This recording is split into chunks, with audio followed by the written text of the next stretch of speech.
Hi guys! How's everyone? It's been a while. Medyo matagal-tagal na yung last podcast natin. So, I just decided to upload this one for you.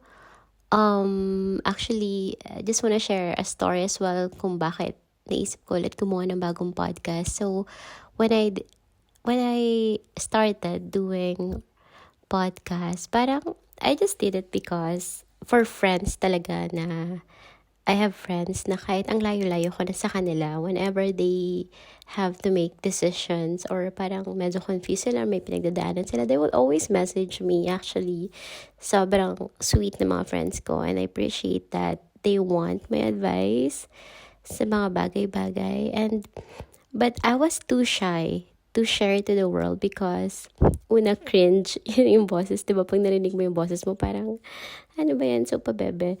And also, there's a lot of grammar lapses. And I'm also using my phone. So, there are no like, yung mga parang techie things talaga that other podcasters are using. Parang it's really just out of having my friends listen to it instead na itatype ko sa messenger, ganyan.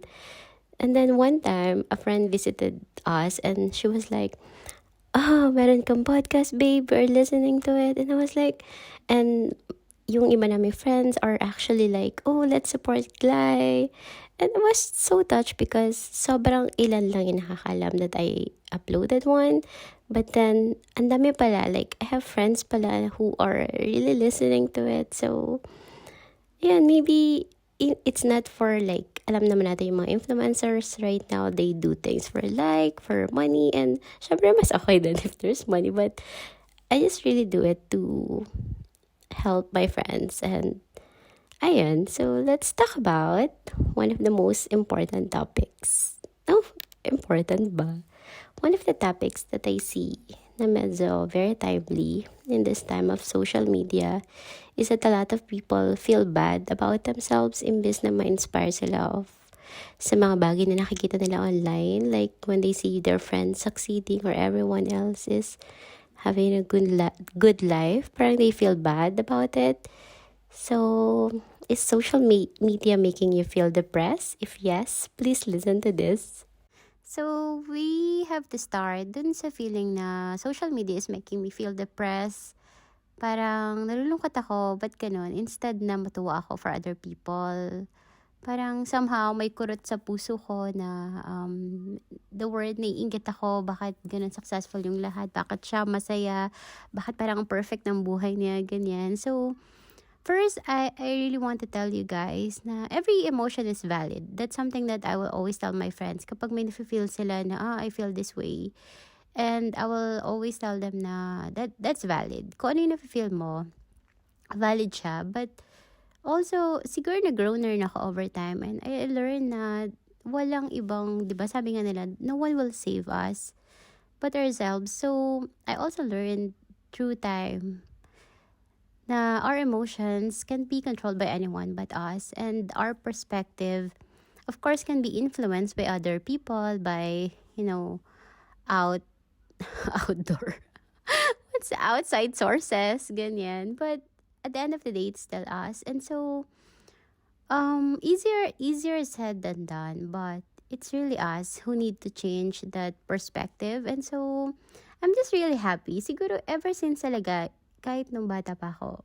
I know, I'm definitely not perfect. Pero, medyo parang hard for me to say the word inget. Or, hindi ako talaga, hindi ako, in general, hindi ako selosa. Or, madaling magselosa or may inget. I really thank God kung ano man yung tininim niya in my heart. But, yeah, I wasn't. So, every time I see posts on social media, like, mga people na nagta-travel sila, yung mga taong masaya yung family or may perfect na relationships, or when I see friends succeeding, yung mga napopromote, nag-abroad, nakakabili ng bahay, ng kotse, I'm so happy for those people. I know na dapat, bakit siya ganun, tapos ako ganito. Mas mabuti naman akong tao sa kanya, mas matalino ako sa kanya na nag-aaral kami. So, I don't feel bad. So, for sure, dapat, alam ko naman na hindi tayo pare-pareho. And, like what I said, kung makaka-feel ka ng, ay siya, nakakaingit naman, hindi ibig sabihin na masama kang tao. I think that's really normal. But I'm just really happy that my perspective towards those kind those kinds of things are so much different from anyone else, and I think that makes me happy. That makes me a happy person. Sabi nga nila, 'di ba, comparison is the thief of joy. Kapag nag-start ka na mag-compare, that's a time that you also parang you're stealing the joy in your life, kasi you stop being grateful na, ay, hindi na, bakit ganun? Puro negative na lang nakikita mo because nga, you start comparing things.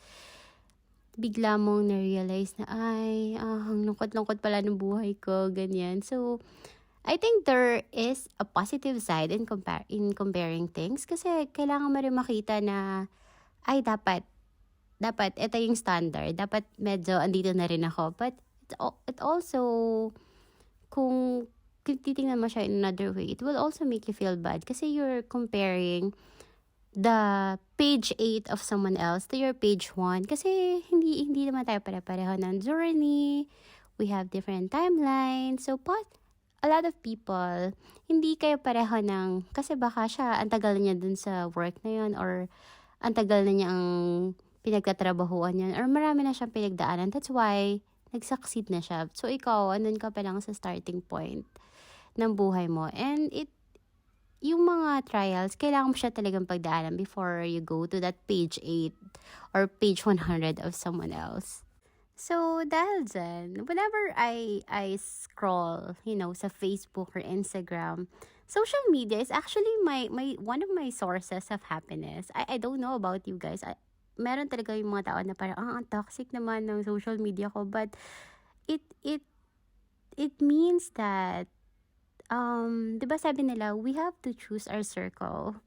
I know naman meron tayong mga friends na medyo hindi natin gusto, pero dahil inad na tayo sa friends, so we also added them.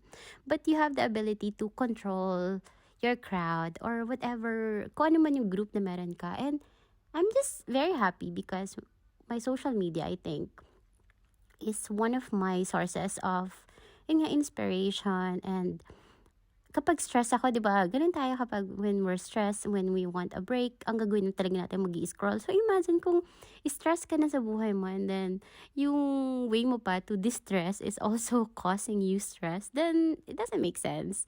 So, that's why ako talaga, I'm so happy. I watch my friends' stories, like yung mga my day nila, and I comment, like ako. Kung hindi ko man nalalike, guys, I'm so sorry kung hindi lahat nalalike ko. But, I'm so happy to see you succeeding in life. I'm just really happy. Kung ano man yung nakikita ng ibang, kung ano man yung mga nakikita ko, like, good news about other people. And, to be honest, yung social media talaga, one of the things that inspires me, kung ano man yung mga napuntahan kong lugar, like yung mga travels na meron ako, and na-experience ko, it's also because of social media, because I saw it first there. Parang, possible pala na mag-travel to Japan. Oh, possible pala to migrate to this country.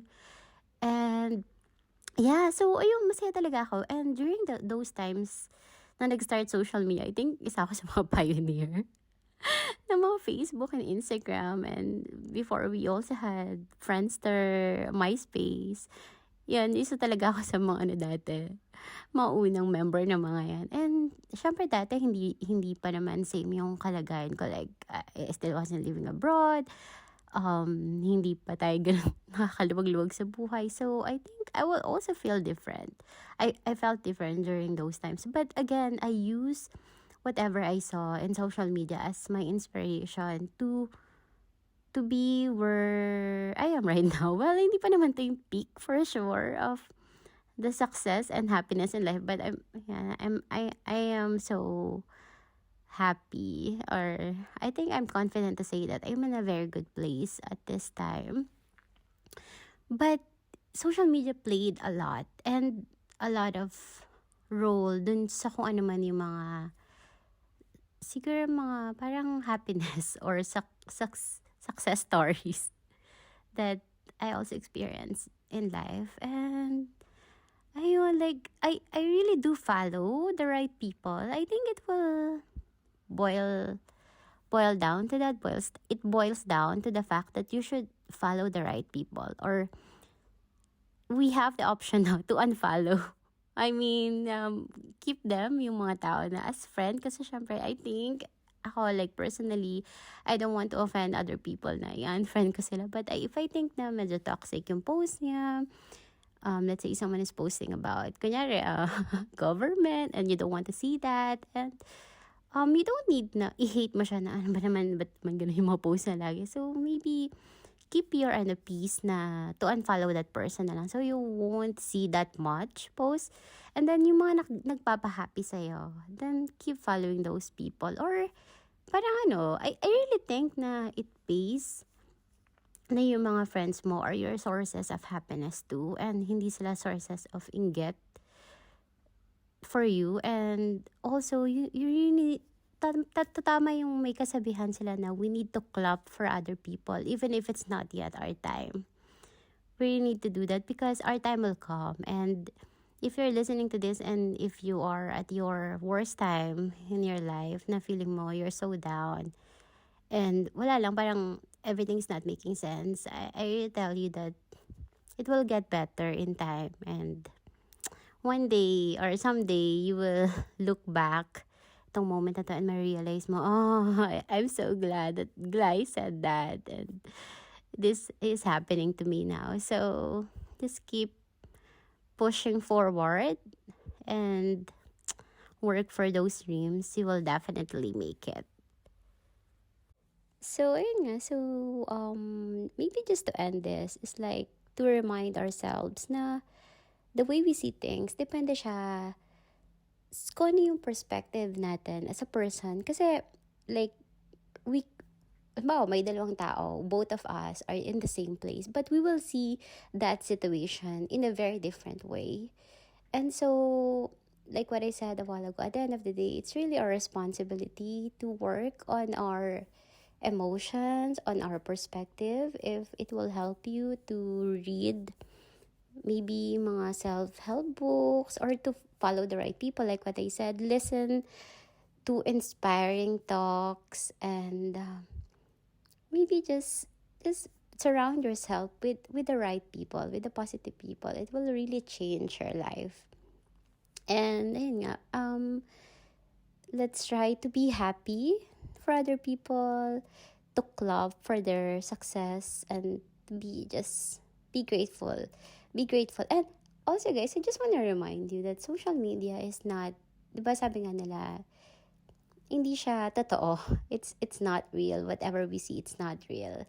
And I also hear a lot of people na, social media, ang saya-saya niya, pero in real life, hindi naman siya masaya, or ang perfect ng buhay niya, pero sa totoong buhay pala ay hindi siya masaya. So, that's really true. I know a lot of people like that. But, you know what? I also want to remind you that whatever we see in social media could be just 1% of that person's life. Like ako, mahilig man ako mag-post, but I only post like one picture. Like you don't know what went through the whole day. And I am just so happy to let you know that if you think I am happy in social media, I'm so glad to tell you that I'm so much happier in person. And kung meron man tayo nakikita naman na ang lungkot niya in social media, we have no idea that how much pain that person is going through. So let's not judge someone kung ano may nakikita natin, but just use it to your advantage. Social media, let it inspires you, and parang be grateful na nabubuhay tayo sa ganitong panahon, that we have easy access to see the world, to see, other people. Because dati wala silang way of communication like this, diba? But now everything is so easy for us. And use that as an advantage. And use that to be grateful and really live your life to the fullest. And to be happy. And you know what? You have no idea na kapag happy ka, you inspire so much people around you. Parang your energy, the energy that you're giving to the world, it's so good. Kasi ako, I do get energy from other people. Nafe-feel ko yung parang good vibes naman tong taong to. So, ayun lang. So, it's a real long podcast again. And I hope to see you guys or talk to you guys soon. And have a great day. Bye!